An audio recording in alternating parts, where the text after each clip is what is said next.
Hello, my name is Segal, and this is my presentation, Dynamic Nominalism, Ethics, and Subjectivity. So today I'm going to discuss two models of subjectivation, or accounts of the ways in which individuals' subjectivity is formed. The two accounts at first appear incompatible, since one emphasizes determinism, whereas the other emphasizes the role of freedom that the individual has to determine his own subjectivity. However, upon closer analysis, the two models are quite compatible, and I will sketch a synthesis of the two views. I will then conclude by addressing the issue of the relative importance of the deterministic aspects and the aspects of freedom in subjectivation. So the first model, the one that emphasizes determinism, is Ian Hacking's notion of dynamic nominalism. Dynamic nominalism basically states that reality is dependent upon the names or the categories that we use to describe it. Further, when a new category is created, there is also created a new space of possibility, which basically is a new possible way of being a person. So this account is rather deterministic in that the categories and the possibilities that are available to an individual are largely predetermined for him, and he has little to no control over those categories. In fact, Hacking argues the categories are created largely by two vectors, a vector from above and a vector from below. The vector from above represents a community of experts who classify others based on criteria of the expert's own choosing. This is quite deterministic in that the individuals to whom the categories apply have essentially no control over that category when this vector from above is influential upon the creation of the category. The vector from below, on the other hand, represents the people who are described by the category. So it may seem that when the vector from below is rather influential upon a category, that there is less determinism at play, that the individuals who form the vector from below have more freedom in the creation of the category. However, this is not really the case, since for any individual, even if he is part of this vector from below, the people who are described by a category, the category itself is largely predetermined for him. He has little to no control over the category. Rather, the entire community of people described by that category is influential. So, for instance, in the mid-19th century, the phenomenon of homosexuality, or sexual inversion, as it was called at the time, became an aspect of the psychiatric framework. Prior to the creation of the category of homosexuality, there were individuals who engaged in same-sex sexual behavior, who would then come to be classified as homosexuals. These people formed the vector from below. However, for any one of those individuals, the category of homosexuality was largely a given. It was socially predetermined, and he has little to no effect himself on the creation of the category. So in fact, both the vector from above and the vector from below act deterministically with respect to subjectivation. This determinism in dynamic nominalism is, however, limited in one respect by an individual's self-understanding. Although the aspects of a person that make a certain category applicable to him are often seen as innate or outside a person's control, such as with sexual identity or some psychiatric disorders, this does not mean that the individual understands himself in terms of this category. This is something that's solely left up to the individual, and thus provides some room for freedom in the dynamic nominalist account. An individual's subjectivity can be radically different if he understands himself in terms of a certain category or not, such as for instance, multiple personality disorder, even if an external observer would diagnose him or would use that category to describe him in either case. So an individual's self-understanding in terms of the categories available to him is something that's left up to him, and thus includes aspects of freedom and subjectivation. Another way in which the determinism of dynamic nominalism is limited is in the relation between possibility and actuality. So while categories which are socially predetermined open up spaces of possibility for an individual, they cannot actually dictate how an individual is. So when they were created, the categories of homosexuality or heterosexuality, of multiple personality disorder or schizophrenia, these became possible ways of being a person. However, these categories and these possibilities did not make any individual people be these ways. It is up to the individual to actualize the possibilities, and thereby the individual has a certain amount of freedom in determining his own subjectivity. So the dynamic nominalist account is largely deterministic, although this determinism is certainly limited in a couple respects. The Foucauldian ethical position, on the other hand, is the model of subjectivation which emphasizes freedom that the individual has to determine his own subjectivity. For Foucault, in fact, ethics is simply the conscious practice of freedom, or in other places he describes it as the relation of the subject to himself. Likewise, ethical action is action that an individual performs in order to be a certain type of subject. This type of subject Foucault terms the individual's ethical telos. So this ethical action that an individual undertakes, Foucault calls, in general, care of the self, or taking care of oneself. In fact, care of the self is one of the major ways in which the Foucauldian ethical account of subjectivation emphasizes freedom. When an individual cares for himself in certain ways, uses certain practices of the self, he takes control of his own subjectivity. One instance of this is that Foucault describes is how in late Rome many men kept notebooks where they would record whether or not they had fulfilled the promises that they had set for themselves and completed the tasks that they had set for themselves. If they completed the tasks they set for themselves, they engaged in self-mastery. They were masters over themselves.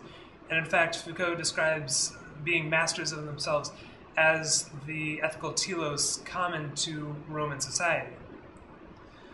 So in these individuals taking control of their own subjectivity by the practice of the self, of keeping these notebooks, there was a large amount of freedom at play in individuals determining their own subjectivity. Another aspect of Foucault's ethics in which there is freedom at play is the notion of creativity, or creative ethical action. This creativity is basically the measure of how much an individual departs from the predetermined categories available to him.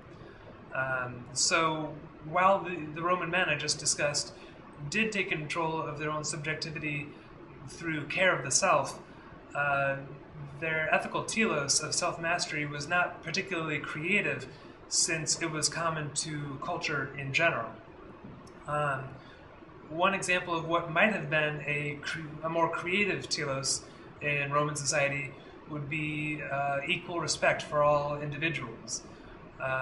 In a society so dominated by the ideas of the activity of adult male citizens versus the passivity of women, slaves, and children, the telos of equal respect would have been highly uncommon, and therefore would have been an ethically creative action, or ethically creative telos. Now, there are limits to the freedom in Foucauldian ethics, namely the actual viability of creative ethical action. Foucault wants to emphasize that the freedom that individuals have with respect to their own subjectivity is a quite radical freedom. One of the ways that he wants to emphasize this is through radical creativity, where people transcending most, if not all, of the categories which are available to them.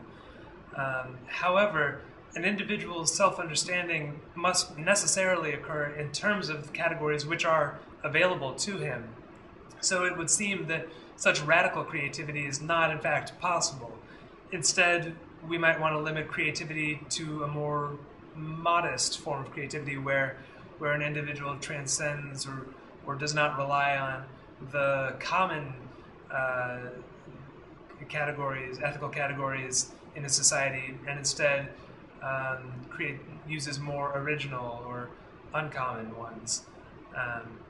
However, the true radical creativity that Foucault seems to emphasize does not seem to be truly possible. So that does form one limit on the freedom in Foucauldian ethics. So what's clear from the preceding discussion of dynamic nominalism and Foucauldian ethics is that from the perspective of the individual subject, there are aspects of both determinism and freedom at play in determining his subjectivity. A couple questions remain.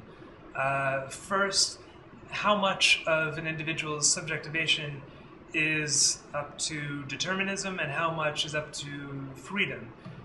Second, does the ratio between these change over time? And third, are dynamic nominalism and Foucauldian ethics compatible? And if so, can a synthesis of the two positions help with answering the previous two questions? Well, I'll first discuss the compatibility of the two accounts, and I will argue that they are in fact quite compatible, both in their understandings of determinism and freedom at play in subjectivation. With determinism, both accounts stress that the categories which are available to a person are socially predetermined for him, and he has little to no control over those categories. We saw how hacking emphasized that. Foucault certainly agrees. He states that the practices of the self that an individual employs are taken from the culture he inhabits, and in many cases are in fact imposed upon him by his culture or society. So both accounts agree in the determinism at play in the categories which are available to an individual. On the freedom side of subjectivation, there's a great deal of overlap between, on the one hand, self-understanding in terms of social categories in dynamic nominalism, and care of the self according to an ethical telos in Foucauldian ethics. Similarly, in both accounts, the actualization of one's possibilities is the sole responsibility of an individual subject. So dynamic nominalism and Foucauldian ethics are quite compatible both on the determinism side and the freedom side of subjectivation. The synthesis of the two positions is something to the effect of an individual has certain categories available to him, and these categories open up spaces of possibility. These categories and spaces of possibility are predetermined, and he has little to no control over them. However, he does exercise freedom with respect to his subjectivation in his actualization of the possibilities available to him, and he is in fact the sole owner of the ability to actualize his possibilities. I will now address the issue of the relative importance of the aspects of determinism and freedom in subjectivation. It's clear that both the categorical spaces of possibility and the individual's actualization are necessary and essential aspects of subjectivation. However, it may be the case that one is far more influential upon an individual's subjectivity than the other. If deterministic categories held the majority of control over subjectivation, most individuals working with the same categories would actualize their possibilities in similar ways. And in fact, Foucault argues that in many circumstances this is the case.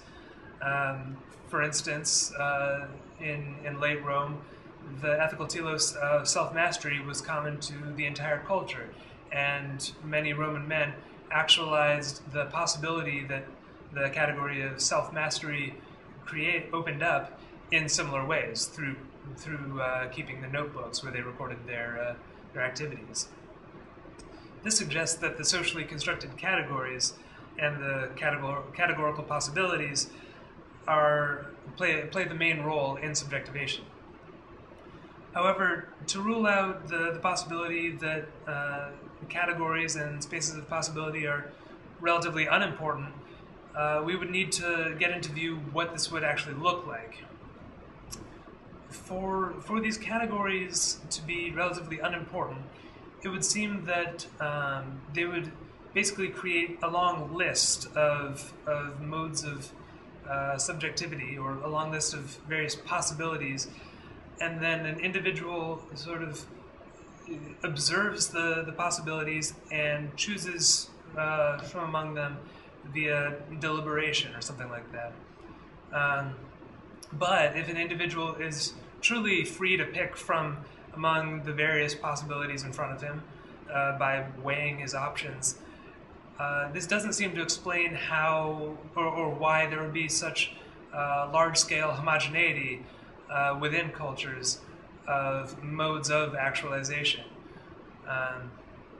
One potential explanation is that within a culture or society, many individuals share common interests or similar worldviews. However, this is in fact just to say that the socially predetermined categories are highly influential for individuals on their subjectivation. The categories which are created by societies are intimately tied to the shared interests and worldviews of the people who make up those societies.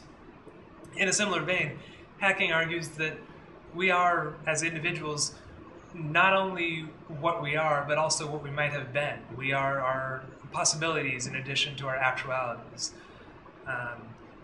Predetermined categories and spaces of possibility are then far more influential on an individual's subjectivation than his own freedom in actualizing those possibilities, since there is such wide-scale homogeneity within cultures of modes of actualization.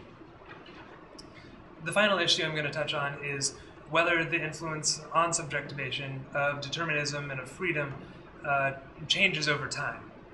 One thought to this effect is that while there was great homogeneity in modes of actualization in, say, Roman culture, categories function quite differently today. We have many more categories, and people actualize their possibilities in far more diverse ways. This line of thought goes that since the creation of categories opens up new spaces of possibility, and since the 19th and 20th centuries saw an explosion of classification, particularly with in the domains of medicine and psychiatry, we have vastly more possibilities today, and how we choose to actualize them is far more important than it was for adult Roman citizens. Hacking, however, denies that an increase in the amount of categories increases the possibilities available to an individual. Instead, every individual has infinite possibilities, regardless of which culture or time period he inhabits, and correspondingly, regardless of which or how many categories are available to him. If individuals do actualize their possibilities in more diverse ways today than in, say, Roman culture, this is not due to an increase of possibilities. Determining whether the diversity of modes of actualization changes over time is, in fact, tied to a difficult historical problem. The modes of actualization most common to a culture will nearly always be better documented than the creative or uncommon modes of actualization. So, when we observe contemporary cultures, we have knowledge of a vast number of different modes of subjectivity just in virtue of living in this time period and in whatever culture we're observing. We see common modes of subjectivity as well as uncommon and creative ones. However, when we choose to look at older cultures, we must rely on historical documents to provide us with information. And these historical documents are rather unlikely to document the creative modes of subjectivity nearly as well as they do the common ones. So if the diversity of modes of actualization does not change over time, as the account of subjectivation that I have sketched suggests, the historical problem would account for the appearance of greater diversity in the present. So in summary, the two models of subjectivation, of dynamic nominalism and Foucauldian ethics, though they at first appear incompatible, are quite compatible in their positions on determinism and freedom in an individual's subjectivation. The synthesis of the two positions is basically that the socially predetermined categories available to an individual are highly influential upon his ultimate subjectivation.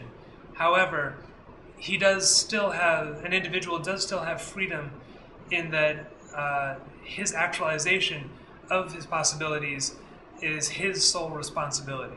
So the ultimate position does include aspects of both determinism and freedom in subjectivation. Thank you very much.